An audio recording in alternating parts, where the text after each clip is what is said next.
Bonjour à tous. Bonjour. J'espère que tout le monde nous entend bien. Sinon, n'hésitez pas à le préciser directement dans le chat.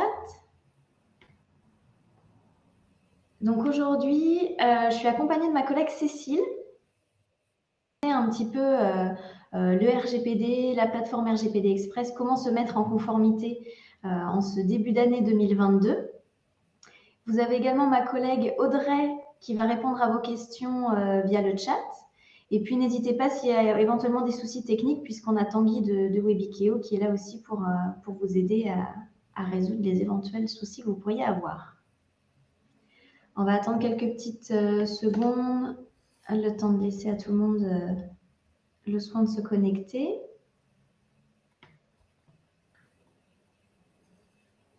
Ah, on a déjà Et plein donc, de bonjours. Bonjour à tous. Bienvenue. on aura également Benjamin, donc notre avocat, qui se joindra à nous sur la dernière partie pour répondre à certaines de vos questions. Donc, il y aura un petit échange de questions-réponses sur la fin du webinaire. Eh bien, écoutez, il semblerait que tout le monde nous ait rejoints. Donc, je me présente, je suis Clémence. Je travaille donc chez RGPD Express depuis quelques temps maintenant. L'idée aujourd'hui, c'est vraiment de vous présenter un petit peu plus et la réglementation RGPD sur ce qu'il faut mettre en place au sein de vos différentes structures, que ce soit vos associations, vos institutions, voilà, peu importe votre secteur d'activité, toute entreprise est censée être conforme pour cette réglementation. Pour vous donner un petit peu plus de contexte sur l'existence d'RGPD Express, comment on a eu l'idée de créer RGPD Express. Donc, elle a été initiée par nos 4 associés, donc Sandra et Thierry, qui sont tous les deux responsables d'agences digitales.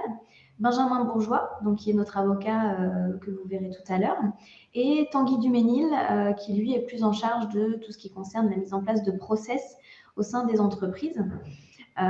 Et donc Thierry et Sandra ont perdu l'un de leurs plus gros clients faute d'être conforme RGPD. Ce client n'a pas souhaité poursuivre sa collaboration avec eux.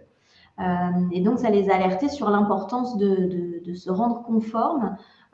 Donc, ça a été un petit peu le branle-bas de combat dans l'entreprise, savoir tout ce qu'il est nécessaire de faire, se pencher sur le site de la CNIL pour pouvoir en sortir toutes les obligations liées à la réglementation. Et donc, avec Benjamin et Tanguy, ils ont décidé de créer un outil pour simplifier un petit peu les choses, pour répondre à la demande de leurs clients, des entreprises voilà, qui faisaient appel à eux dans le digital. Et donc, de là est né RGPD Express pour vraiment aider tout type de structure à se mettre en conformité de manière simple et efficace avec un outil intuitif. On va commencer par un premier sondage juste pour pouvoir avoir un petit peu plus d'informations sur votre mise en conformité. Est-ce que vous avez commencé ou non au sein de vos différentes entreprises votre mise en conformité RGPD? Je vous laisse répondre quelques petites minutes. C'est intéressant pour nous de savoir un petit peu quelle est la proportion des structures qui ont initié quelque chose et celles qui n'ont pas encore. On ne dira rien à la CNIL, promis. Tout est anonyme, n'hésitez pas, on ne vous en voudra pas. Donc là, vous devriez avoir les résultats qui s'affichent dans le même temps.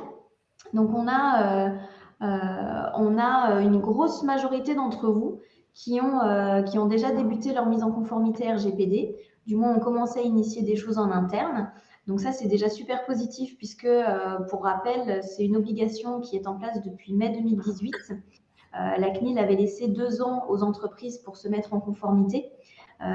Donc effectivement, il est plus que temps et plus que nécessaire de mettre des choses en place au sein de vos différentes structures. Hop. Donc pour vous donner un petit peu plus de contexte quant à la mise en conformité RGPD, il y a ce qu'on sait qu'il faut mettre en place. Il y a le côté coûteux d'un accompagnement, d'une solution, quelle qu'elle soit, que ce soit via un avocat, via un DPO externe. Il y a aussi la contrainte de tout ce qu'il faut gérer au sein de vos entreprises, en plus de la réglementation qui doit s'appliquer. Et puis, il y a aussi le fait de trouver, on va dire, entre guillemets, la personne qui héritera de la mise en conformité au sein de l'entreprise. Donc, quelle sera la personne qui va se charger du sujet, puisqu'on sait qu'il n'y a pas un profil type. N'importe qui au sein de l'entreprise peut gérer cette mise en conformité. La CNIL préconise cependant d'éviter, pour éviter un petit peu les conflits d'intérêts, que ce soit le dirigeant de l'entreprise, le directeur informatique, voilà, ce type de profil. Mais sinon, tout le monde peut être amené à se saisir du sujet du RGPD dans la structure.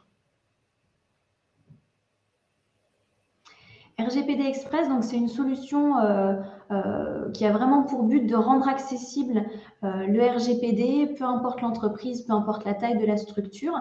C'est une solution en ligne pour simplifier les choses avec un accès dédié à l'entreprise. Donc n'importe qui peut s'y connecter à partir du moment où on a étendu l'accès au sein de la structure. C'est vraiment un outil qui a été mis en place pour être complètement autonome. Vous avez des modes d'emploi. Avec un guidage vraiment pour utiliser l'outil, un système simple de cocher-décocher pour pouvoir utiliser la plateforme, des bonnes pratiques, des fiches pratiques qui sont à votre disposition sur tout type de sujet confondus, une historisation, une planification. Donc ça vous permet vraiment de faire votre suivi au fur et à mesure de la vie de l'entreprise. Donc tout ça vous permet vraiment de contrôler votre mise en conformité et de pouvoir avoir une idée bien précise d'où vous en êtes sur la plateforme.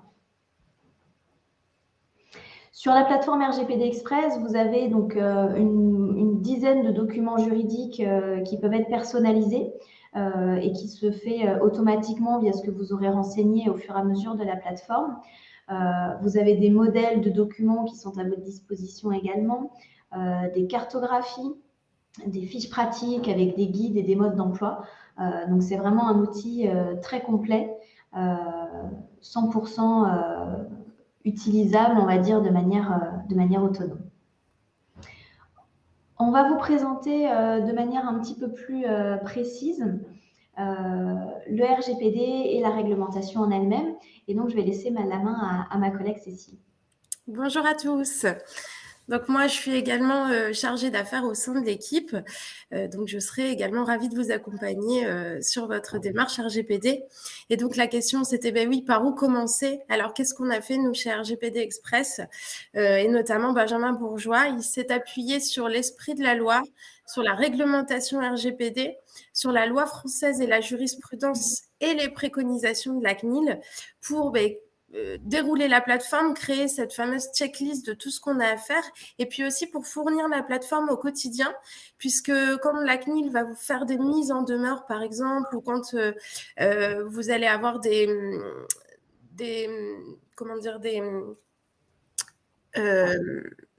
je ne trouve plus le mot, des amendes qui sont données aux entreprises.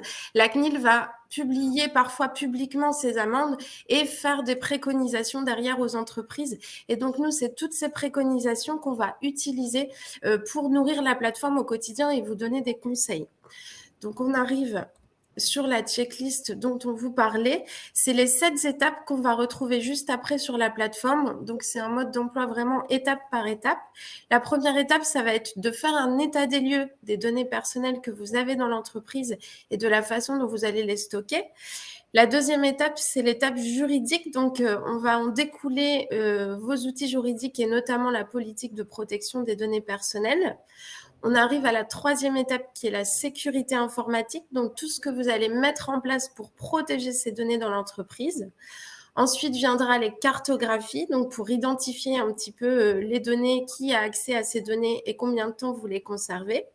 Des outils de communication, ça c'est très important pour embarquer un petit peu toutes les équipes de l'entreprise avec vous. Des process internes.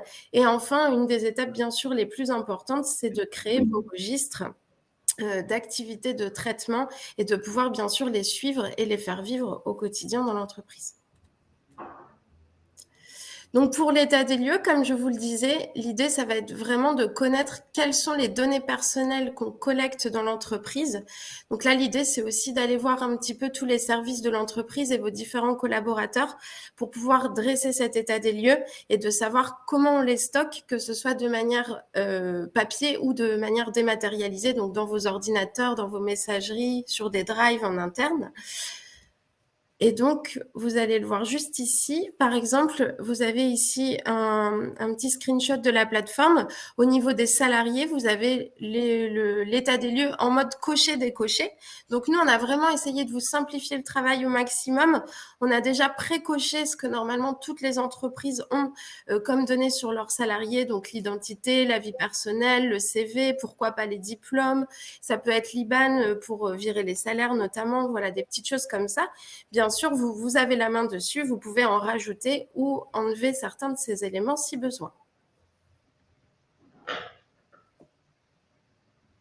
On passe ensuite donc, sur la partie juridique. Donc, comme le disait Cécile, une fois qu'on a identifié dans l'état des lieux ce qu'on collecte comme données, où est-ce qu'elles sont stockées, dans la partie juridique, l'idée, ça va être d'identifier comment on utilise ces données personnelles, à quoi elles nous servent au sein de l'entreprise pour pouvoir établir donc un document qui est votre politique de protection des données personnelles, qui est un document très important puisqu'il doit obligatoirement figurer sur votre site internet si vous en avez un.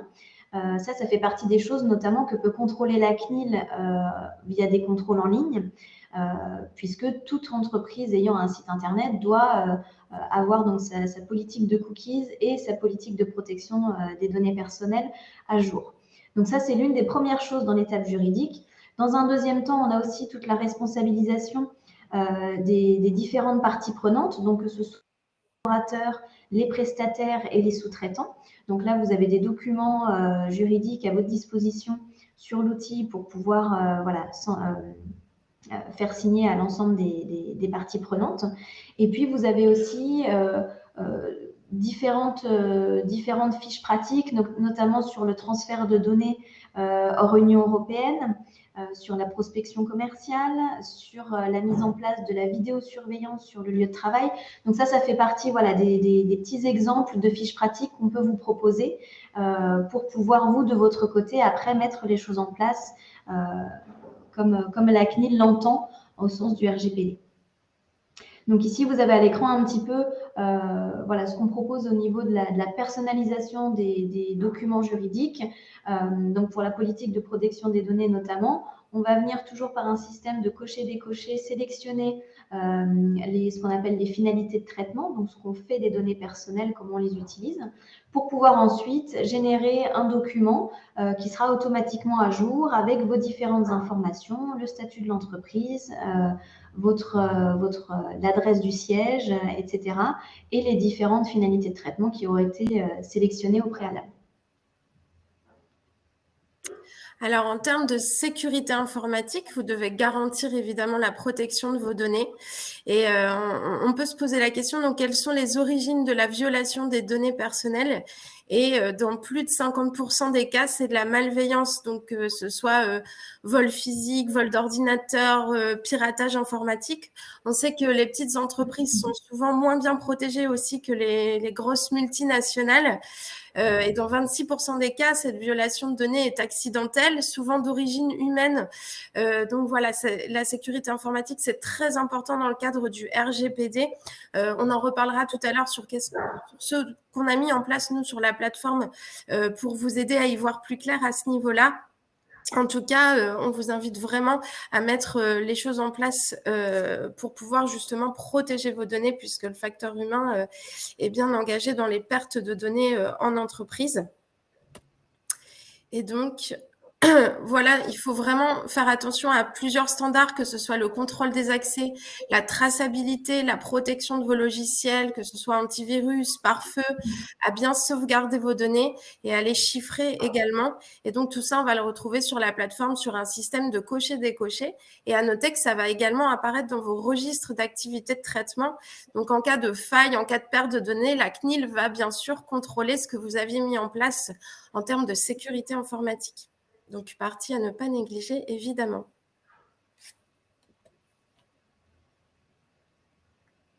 Voilà, donc ici, vous voyez un visuel de la plateforme. Donc, bien sûr, avant, vous avez une petite fiche pratique avec les bonnes pratiques informatiques. Et ici, sur la plateforme, vous allez venir cocher, donc que ce soit, par exemple, ici, en contrôle des accès, ce que vous avez mis en place dans l'entreprise. Et puis, ça vient aussi vous alerter. Par exemple, si vous n'avez pas changé vos mots de passe depuis longtemps, eh bien, vous voyez que vous pouvez le faire ici. Vous pouvez vous mettre un rappel de date, vous pouvez vous mettre des petits commentaires. Et c'est là où la plateforme est utile, c'est qu'elle va vous aider aussi à faire vivre toute cette réglementation et à pouvoir vous alerter en temps voulu. On poursuit donc avec le quatrième élément important de la réglementation RGPD, à savoir la cartographie. Donc, vérifier pour quelles raisons on collecte ces données. Est-ce que les raisons sont justes? Est-ce qu'elles sont valables? Et pour combien de temps est-ce qu'on peut conserver ces données? Et dans un deuxième temps, qui accède aux données personnelles au sein de l'entreprise, que ce soit en interne ou en externe, puisque vous avez donc vos équipes en interne qui accèdent aux données personnelles de vos salariés pour l'équipe RH, aux données de vos clients, si vous avez des équipes commerciales, des équipes de support ou autres, mais aussi potentiellement des prestataires ou des sous-traitants, notamment votre cabinet comptable qui va avoir accès aux données de vos salariés, votre prestataire informatique qui, lui, pour pouvoir vous aider à résoudre, par exemple, un problème informatique peut accéder aux données salariés, aux données clients ou autres. Donc, l'idée vraiment de ces deux cartographies, c'est d'identifier, s'assurer qu'on collecte les données personnelles pour des bonnes raisons, puisque ça fait partie, lors des contrôles, des choses que peut relever la CNIL.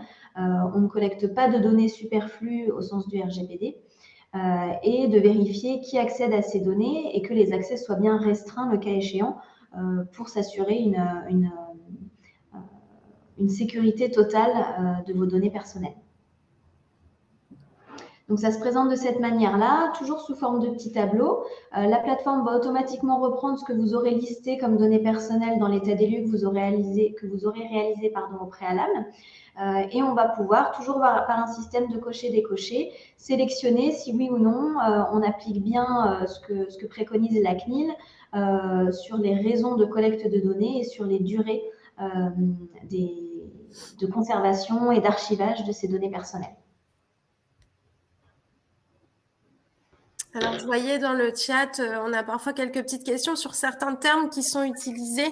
Si toutefois Audrey n'avait pas le temps de répondre à tout, sachez que sur la plateforme, vous avez aussi des modes d'emploi et notamment dans les fiches pratiques, on va retrouver l'explication de certains termes qu'on utilise aussi. Donc, rassurez-vous, vous allez être guidé vraiment pas à pas sur la plateforme et puis bien sûr, l'équipe est là pour vous épauler également. Alors, la cinquième étape, c'est la communication. C'est une étape qui est très importante en entreprise parce que le RGPD, si on a seulement le DPO et que les équipes ne sont pas embarquées avec vous, malheureusement, ça ne fonctionnera pas dans le temps. Donc, il est vraiment important et indispensable de sensibiliser tous vos collaborateurs dans l'entreprise. Alors, l'idée, évidemment, c'est pas d'en faire des experts du RGPD. Maintenant, c'est d'identifier un petit peu le rôle de chacun et puis des process à mettre en place pour faire vivre le RGPD et le respecter, bien sûr, au quotidien. Et donc, de faire attention dans la manière dont les données personnelles sont exploitées. Et donc, comment on a fait ça sur la plateforme? Bien, on vous a créé des présentations, donc notamment un PowerPoint qui s'appelle Comprendre le RGPD. Donc, ça vous évite aussi, vous, de devoir créer des supports de réunion parce qu'on sait que ça prend du temps. Donc, on vous a un petit peu simplifié la tâche encore une fois. Donc là, ils sont vraiment prêts à l'emploi. Vous pouvez télécharger ces documents, vous pouvez les enregistrer dans l'entreprise pour les rendre accessibles à tous. Vous pouvez animer une réunion, vous pouvez les envoyer par email, les afficher dans vos locaux. Là, c'est vraiment propre à votre propre utilisation et votre propre structure. Et donc, l'idée, c'est d'alerter un petit peu sur les mots-clés, sur quand est-ce qu'on doit alerter le DPO dans l'entreprise. Et puis, on a poussé un petit peu ces documents à certaines équipes, comme par exemple les équipes ressources humaines ou les équipes commerciales qui vont collecter un peu plus de données que les autres. Donc, voilà, on a vraiment créé des supports pour faire des réunions et pouvoir animer ça au quotidien avec vos collaborateurs. On passe ensuite donc sur la partie dédiée au process pour que vous puissiez savoir exactement ce qu'il est nécessaire de faire dans différents cas de figure, respecter notamment les droits des personnes concernées. Ça, c'est un des éléments clés de cette réglementation liée à la protection des données personnelles, mais aussi les obligations liées au RGPD. Donc, dans ces process, vous avez notamment toute la procédure en cas de violation de données. Qu'est-ce qu'il faut mettre en place, les actions qu'il faut mener en fonction du degré de violation de données constatée, en fonction des données qui ont été impactées, des personnes concernées. Est-ce qu'il faut en notifier la CNIL ou non? Donc tout ça est développé aussi sur l'outil avec un registre que vous pouvez constituer directement sur la plateforme. Registre qu'il est important de tenir, j'insiste là-dessus, puisque ça fait partie des livrables que peut demander la CNIL en cas de contrôle, votre registre des violations. Donc c'est important de tout lister. On entend là aussi par violation le vol de matériel informatique, un piratage informatique, voilà, une intrusion dans vos locaux, un vol de documents papier fait aussi partie on considère ça aussi comme de la violation de données. Donc ça, c'est un sujet particulièrement important du RGPD. Au même titre que le respect des droits des personnes concernées. Donc ça, c'est toutes les demandes que vous pouvez avoir dans vos structures de suppression de données personnelles, modification de données personnelles. Dans certains secteurs d'activité, on va aussi avoir la portabilité des données personnelles. Donc ça aussi, c'est des demandes auxquelles vous devez de répondre au sens du RGPD. Et là aussi, vous retrouvez sur la plateforme la procédure avec le délai à respecter pour ce type de demande. Et la troisième procédure importante, c'est l'analyse d'impact, pour ceux qui en auraient entendu parler. Donc ça, c'est voilà, quelque chose d'un petit peu plus spécifique, on va dire, en fonction des traitements que vous faites de vos données personnelles. La CNIL estime que certains traitements sont plus sensibles. Et si vous rentrez dans ce cadre-là, ça va nécessiter de réaliser une analyse d'impact. Donc là aussi, vous avez à l'écran les fiches pratiques, le visuel un petit peu de ce qu'on propose. Donc là encore, des visuels très simples, très accessibles. Le but, c'est vraiment de vous simplifier les choses au maximum pour pouvoir mettre en place ces différents process au sein de vos différentes structures. Sur cette partie-là, on va aussi avoir sur la plateforme toutes les nouveautés, toutes les différentes mises en application du RGPD, donc notamment sur tout ce qui concerne la mise à jour de la réglementation sur les cookies. Donc ça aussi, vous avez toute une fiche pratique sur la plateforme avec l'obligation d'avril 2021 sur la mise en place, les transferts de données hors Union européenne, on en parlait un petit peu tout à l'heure, et le projet de loi 4D avec la simplification notamment pour les contrôles, pour aider aussi un petit peu la CNIL dans cette démarche de contrôle des entreprises, des amendes. Donc tout ça aussi, vous est répertorié sur la plateforme sous forme de fiches. On alerte nos clients sur toutes les nouveautés qu'on met en place. Donc là aussi, vous ne pouvez pas rater ces différents éléments. Et enfin, la 7e et dernière étape sur la plateforme. Donc là, on arrive sur la partie registre, qui est vraiment l'aboutissement de votre mise en conformité. Tout ce que vous avez renseigné au préalable sur l'outil est automatiquement repris dans vos registres.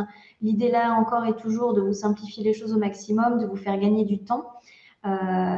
Et ensuite, on va pouvoir vraiment rentrer un petit peu plus dans le détail sur les registres, donner un petit peu plus de contenu, préciser voilà, en fonction des registres dans lesquels on va intervenir, les différents éléments que vous pratiquez au sein de vos structures, tant au niveau des durées de conservation et d'archivage, que sur les données que vous collectez, que la mise en application que vous faites de cette réglementation. Et donc là, vous avez un petit peu le visuel des registres qu'on met en place sur la plateforme. Donc, comme vous pouvez le voir à l'écran, ça va vraiment être des blocs qu'on va venir créer en fonction des objectifs poursuivis, des finalités de traitement, que ce soit sur la partie administrative, RH, la gestion de recrutement, sur tout ce qui concerne les salariés, l'exécution des contrats avec vos prestataires, pour pouvoir ensuite avoir un registre global avec les différents éléments qu'on aura mis en place. On va continuer donc avec un petit sondage. Là encore, toujours pour avoir une idée un petit peu plus précise de ce qui se passe dans vos différentes structures. Selon vous, combien d'heures sont nécessaires à la mise en conformité RGPD? Donc là aussi, n'hésitez pas à répondre au sondage, moins de 3 heures, entre 3 et 50 heures, plus de 50 heures. Donc on va laisser à chacun un petit temps de réponse. Là aussi, ça nous permet toujours d'avoir une idée un petit peu plus précise de ce qui est fait au sein de vos différentes structures. Donc pour l'instant, on est plutôt entre 3 et 50 heures. Pour certains, quand même, plus de 50 heures sur la mise en conformité RGPD. Donc on constate que c'est vraiment du temps que vous prenez sur la mise en place de cette réglementation.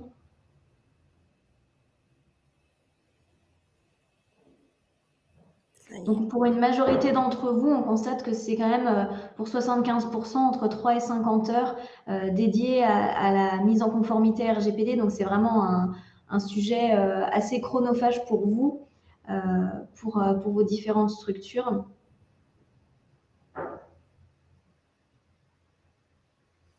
Alors, vas-y. Ce qu'on va faire, c'est que on va vous montrer quelques visuels de la plateforme et bien sûr, on pourra vous faire après des démonstrations plus personnalisées si vous le souhaitez en fonction de vos secteurs d'activité. Donc là, l'idée, c'est de vous montrer un petit peu comment c'est fait sur la plateforme. Pardon. Donc, par exemple, ici, dans l'étape juridique, vous allez avoir la politique de protection des données personnelles qui a été créée et rédigée donc, par notre avocat Benjamin Bourgeois. Donc, elle comprend déjà les finalités de traitement usuel que toutes les entreprises ont, donc l'exécution du contrat, les paiements, mais vous allez aussi, vous, pouvoir la personnaliser. Donc, vous voyez ici avec les cochets décochés, en fonction de vos traitements de données personnelles dans l'entreprise. Donc là, c'est à vous de déterminer ce que vous faites. Donc, ça peut être politique de jeu concours, des newsletters à vos clients, vos cookies informatiques que vous allez analyser. Et tout en bas de la page, vous allez voir dans le rectangle rouge, vous allez venir télécharger votre politique de protection des données personnelles. Donc là, elle sera vraiment personnalisée puisque vous allez précédemment remplir tout le paramétrage et le logo de votre entreprise et elle sera bien sûr personnalisée avec vos propres finalités de traitement et donc prête à être diffusée sur votre site internet et à tout collaborateur ou client qui vous le demanderait. Donc ça, c'est un document qui est public. C'est un excellent moyen de contrôle de la CNIL puisqu'elle peut bien sûr voir à distance sur votre site internet ce qui est fait sur la politique de protection des données personnelles et c'est bien sûr obligatoire. Toujours dans le juridique, vous allez avoir des process et des fiches pratiques, notamment sur la collecte des données. Donc, on vous a mis des modèles types. Donc, collecte de données, ça peut être un formulaire de prise de contact ou de questions sur votre site internet. Donc, on vous explique comment le faire et quelles mentions doivent apparaître. Et puis aussi, par exemple, sur la conformité des cookies, puisque la réglementation a changé en mai 2021. Donc, on vous met un modèle de bandeau-type et on vous explique encore une fois le process pour que vos cookies soient en toute conformité RGPD sur votre site. Sécurité informatique, donc on en parlait tout à l'heure, on vous a mis toutes les bonnes pratiques, on vous a fait un tableau de tout ce que vous devez faire pour garantir un niveau de protection suffisant pour vos données personnelles dans l'entreprise. Donc ça fait partie des 25 fiches pratiques que vous allez avoir sur la plateforme. Et donc, dans le tableau, vous allez pouvoir, comme je vous le montrais tout à l'heure, cocher ou décocher ce que vous avez mis en place dans l'entreprise ou ce que vous n'avez pas encore mis en place et vous mettre des dates de rappel, que ce soit sur la sauvegarde des données, la protection des logiciels, la traçabilité, le contrôle des accès. Voilà, donc tout est listé. Vous n'avez plus qu'à y indiquer vos actions. Ici, on va être dans l'étape process, donc vous allez avoir des fiches pratiques. Alors, vous savez, ça concerne le droit des personnes, le droit à l'oubli, le droit à la rectification, le droit d'effacement des données. Donc, on vous explique le process à mettre en place dans l'entreprise. Encore une fois, c'est des fiches que vous pouvez télécharger et transmettre à vos collaborateurs. Et puis, bien sûr, on vous explique les délais légaux que vous avez pour répondre aux personnes qui demanderaient justement d'exercer un droit sur leurs données personnelles, celles que vous avez collectées. Alors, ce qu'en disent nos clients, on aime bien chez RGPD Express mener des petites enquêtes parce que c'est aussi grâce à nos clients qu'on peut faire avancer les outils, la plateforme. Donc voilà, ce qu'on en ressort surtout, c'est un rapport qualité-prix intéressant. C'est la disponibilité des équipes parce qu'on a plusieurs formules. On pourra vous en parler plus en détail et individuellement, mais on a des formules avec ou sans accompagnement. Et en tout cas, l'équipe est toujours disponible si vous avez une question à nous poser, que ce soit par téléphone, par email. Vraiment, on essaye de mettre un point d'honneur à la réactivité et à vous aider au maximum. Donc ça, c'est vraiment ce qui ressort en plus d'un logiciel qui soit intuitif grâce à ce cocher-décocher. Et puis, comme on vous le disait, on a le support de Benjamin Bourgeois, notre avocat. Donc, si vous avez des questions un peu plus techniques, en tout cas, on pourra y répondre avec grand plaisir. Et bien sûr, on a tout type de clients. On va aussi bien accompagner une association qu'une grosse entreprise comme cas par cas, qu'un auto-entrepreneur, puisqu'on le sait bien, on est tous impactés par la collecte de données personnelles.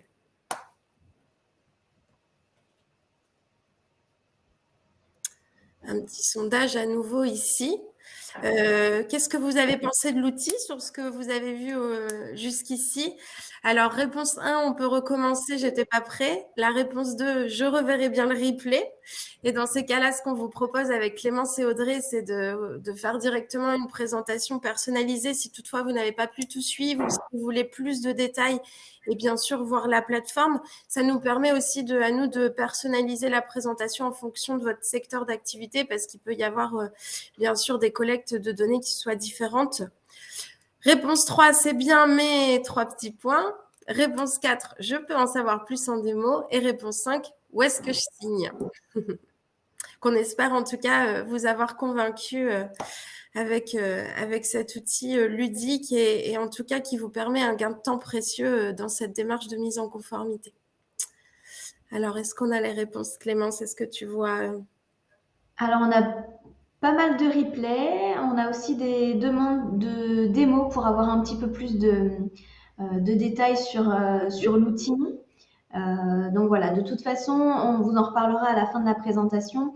Mais voilà, on va revenir vers chacun d'entre vous. Donc, on vous donnera un peu plus de détails à la fin.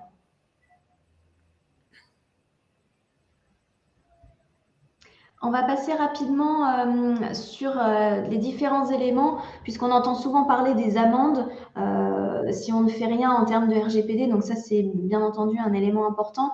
Mais au-delà de ça, il peut aussi vraiment y avoir des répercussions autres que les amendes, notamment vis-à-vis de vos collaborateurs, de vos clients.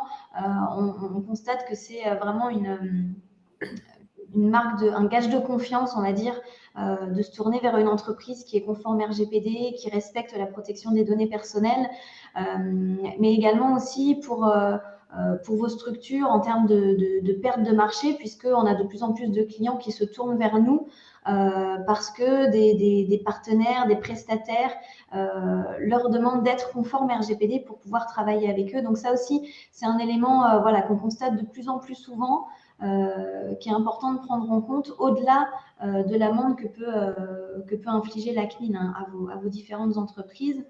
On a aussi tout ce qui concerne la fuite de données. La cybersécurité, c'est aussi un élément clé de la conformité RGPD. On en entend souvent parler dans l'actualité. Vous avez quelques exemples à l'écran. Ça, c'est aussi un enjeu majeur. Donc, ça fait aussi partie des raisons pour lesquelles la mise en conformité RGPD est vivement recommandée au-delà d'être obligatoire. La réputation de votre entreprise, puisqu'il y a une quantité d'exemples. On a choisi FeedsUp qui était une petite structure. qui a malheureusement mis la clé sous la porte faute de mise en conformité RGPD suite à un contrôle de la CNIL. Leur mise en demeure a été rendue publique par la CNIL, ce qui leur a causé du tort et qui a causé leur perte, malheureusement. Donc ça aussi, c'est des choses sur lesquelles il faut être vigilant. Et un dernier petit sondage pour que vous nous donniez un petit peu votre perception du budget que vous avez alloué, que vous pensez devoir allouer à votre mise en conformité RGPD. Donc, quel budget annuel pour réaliser ces mises en conformité? Aucune idée.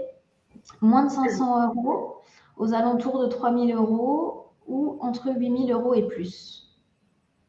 Donc là aussi, n'hésitez pas à nous répondre.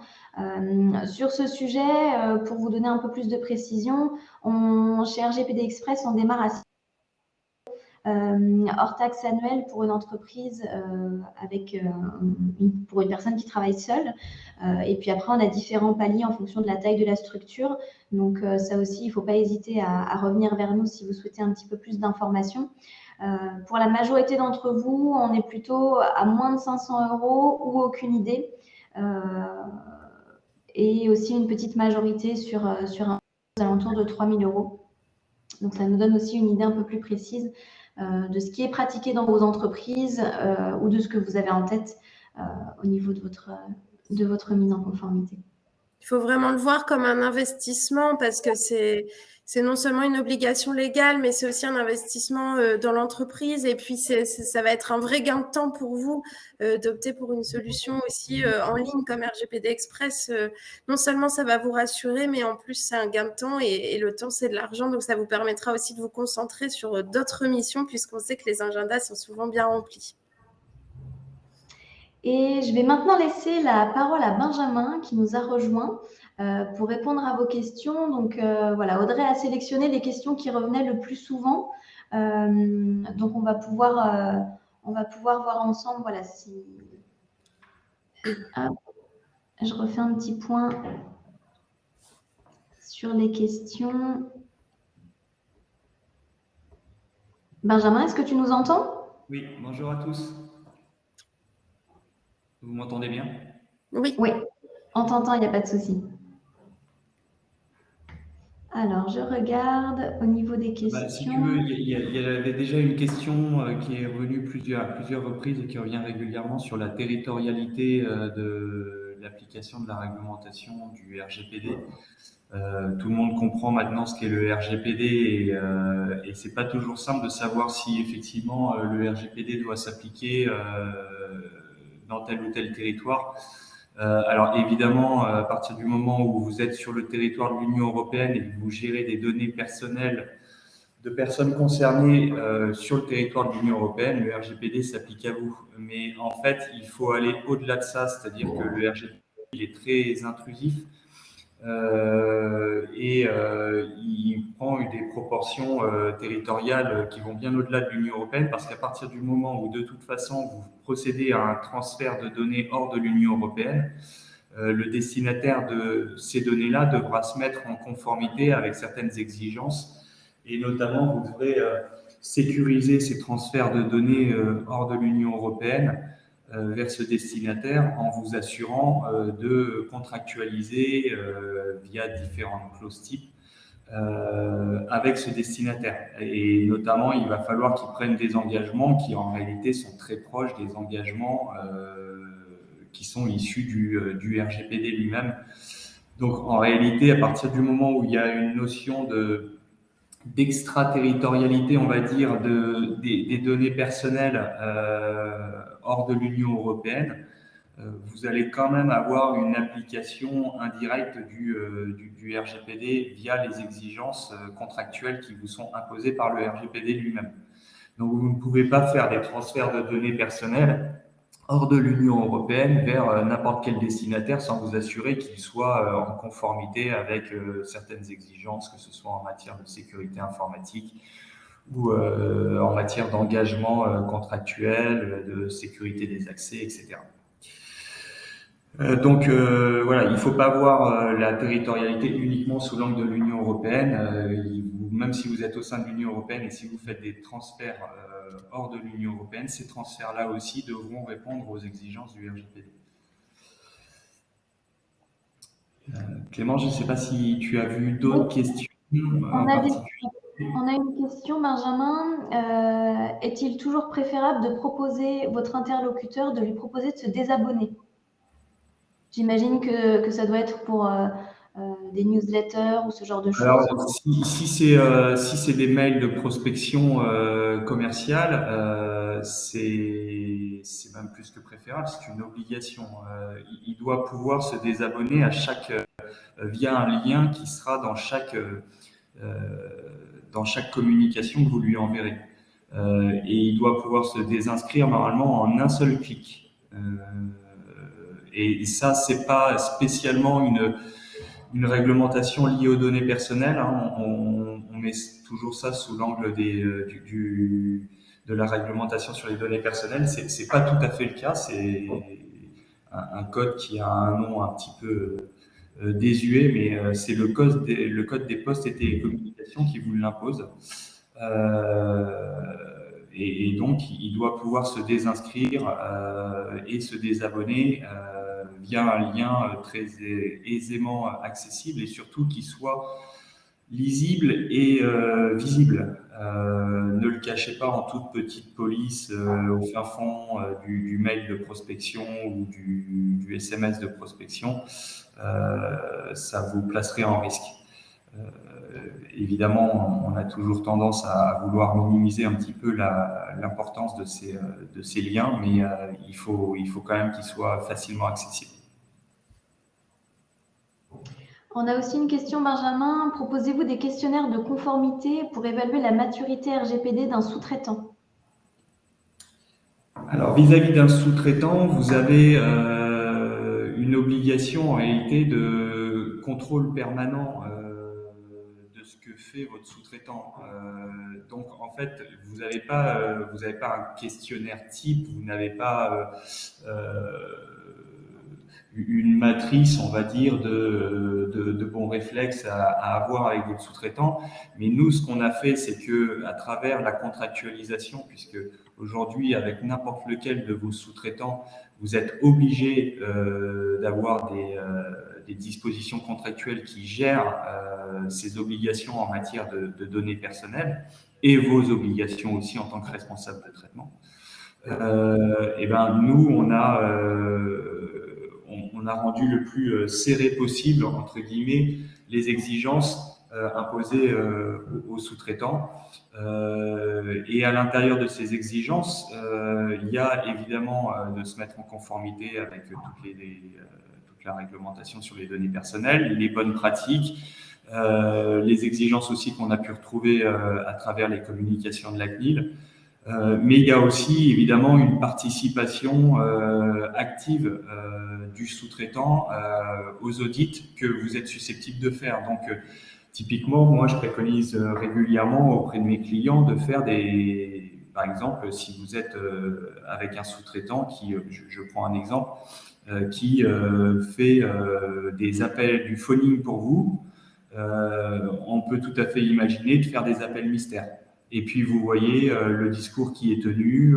Est-ce qu'on renvoie bien la personne vers les documents de ce que vous faites, de ce qui est fait des données personnelles, etc.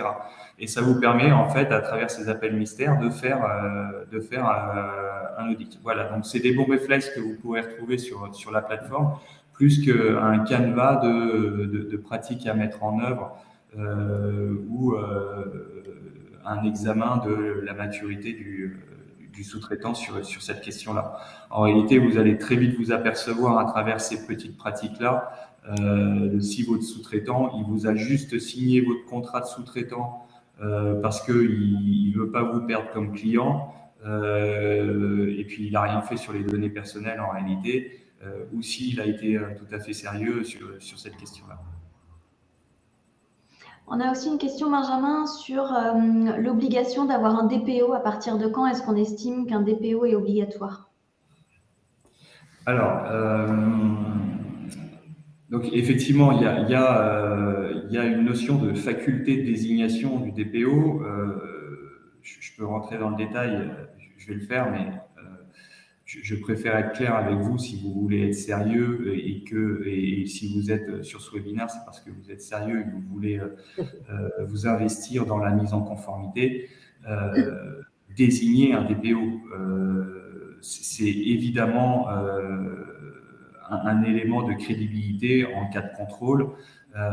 C'est aussi l'opportunité d'avoir un point central plutôt que le dirigeant qui n'y connaîtra pas nécessairement quoi que ce soit et qui par défaut sera appelé par l'autorité de contrôle.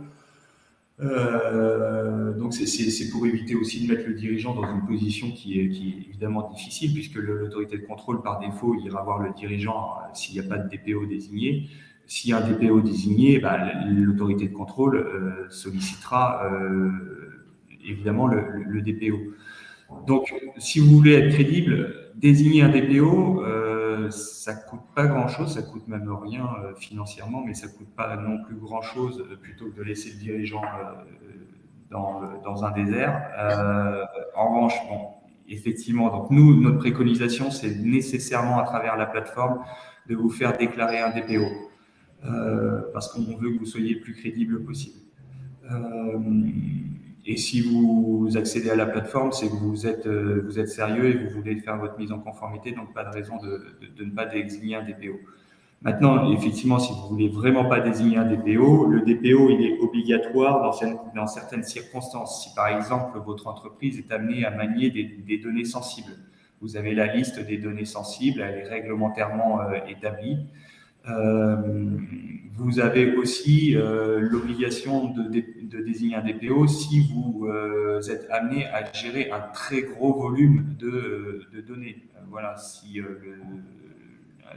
les données personnelles sont au cœur de votre activité, notamment parce que, par exemple, vous êtes en B2C et vous avez une grosse base client ou prospect, il est illusoire de ne pas désigner un DPO. Donc voilà, vous avez des où effectivement on va considérer que vous êtes dans une désignation obligatoire de DPO. Je reprendrai juste les termes de la CNIL pour que vous compreniez. La CNIL, sur son site, explique que la désignation du DPO, même quand elle n'est pas obligatoire, est vivement encouragée. Ce qui vous laisse comprendre l'importance en cas de contrôle d'avoir un contact central sur ces questions de données personnelles pour la CNIL, qui est l'autorité de contrôle. Et on a une dernière question, Benjamin. La plateforme propose-t-elle des dates réglementaires et ou d'usage de conservation et d'archivage proposées? Sont-elles modifiables? Alors, excuse-moi, je n'ai pas entendu le début de ta question. La plateforme propose-t-elle des dates réglementaires ou d'usage de conservation? Alors, vous allez avoir une fiche pratique qui recense les données de conservation, les durées de conservation, excusez-moi. À vous évidemment de les appliquer. Je vais juste dire quelque chose, et le point est important dans la question, c'est-à-dire qu'il est évoqué des durées réglementaires. Quand il y a des durées réglementaires, effectivement, il faut respecter la réglementation sur ces durées. C'est pas nécessairement la réglementation sur les données personnelles qui vous impose de respecter cette durée. Ça pourrait être d'autres réglementations. Par exemple, les justificatifs comptables, vous allez les garder un certain nombre d'années réglementairement, mais c'est pas la réglementation sur les données personnelles, évidemment, qui vous dit que vous devez conserver ces documents-là X années. Mais ça n'empêche pas qu'effectivement, vous devez répondre à des obligations réglementaires de ce point de vue-là. Les données personnelles, la réglementation sur les données personnelles, elle n'impose pas de durée de conservation proprement dite. S'il n'y a pas de durée réglementaire hors de la réglementation sur les données personnelles qui vous impose de conserver les données X années, ce sera à vous de déterminer combien de temps vous en avez sérieusement besoin. Et en cas de contrôle, il vous appartiendra de prouver que vous étiez légitime à conserver ces données X années comme vous l'avez défini. Alors nous, on préconise un certain nombre d'années, même quand réglementairement il n'y a pas d'obligation de durée de conservation, en partant notamment des préconisations de la CNIL. La CNIL a rendu des préconisations en matière de durée de conservation et des bons réflexes, notamment pour comprendre quand est-ce que vous êtes légitime ou non pour conserver les données tel ou tel nombre d'années. Et ça, vous le retrouverez. Et en plus de ça, vous avez une cartographie qui vous permet de confronter vos pratiques avec ce que nous, on préconise. Et vous verrez si vous êtes hors des clous ou si vous êtes dans les clous. Et si vous êtes hors des clous, ça ne veut pas dire que vous devez répondre à nos préconisations. Ça veut juste dire que vous avez un point de vigilance où vous devrez montrer que vous êtes légitime à ne pas suivre ces recommandations-là. Et nos préconisations, évidemment, sont les préconisations issues de ce que la CNIL elle-même a pu communiquer en termes de durée de conservation. Merci Benjamin. On va malheureusement devoir arrêter là pour les questions puisqu'on arrive au terme de ce webinaire. Comme je vous le disais tout à l'heure, on va se permettre de vous recontacter pour avoir un petit peu votre avis sur le webinaire et puis pour répondre aux questions auxquelles on n'a pas pu répondre sur cette fin de webinaire. N'hésitez pas à nous faire des retours avec le petit questionnaire que vous allez avoir à la suite de cette présentation. Et puis, je vous mets à l'écran également nos coordonnées. Si vous avez des questions, n'hésitez pas à nous contacter par mail ou par téléphone. Toute l'équipe est à votre disposition pour répondre à votre question, quelle qu'elle soit, que ce soit en termes de tarifs, pour vous proposer une démonstration de l'outil ou pour répondre à vos questions. Il y a pas mal de questions sur le côté multitenant de la plateforme. Donc tout ça, on prendra le temps d'échanger avec chacun d'entre vous pour répondre de manière un petit peu plus précise aux questions qui restaient dans le chat. Tout à fait. Et alors, pour répondre à la question de tout le monde, parce que le micro a coupé, Clémence, comme tu l'as dit, la plateforme, l'abonnement annuel débute à 640 € hors taxe pour une formule auto-entrepreneur. Voilà, j'ai vu qu'il y avait eu beaucoup de réactions, donc je voulais juste revenir sur ce point. Bien sûr, on serait ravis de vous faire parvenir un devis personnalisé et puis d'en discuter plus en détail avec vous.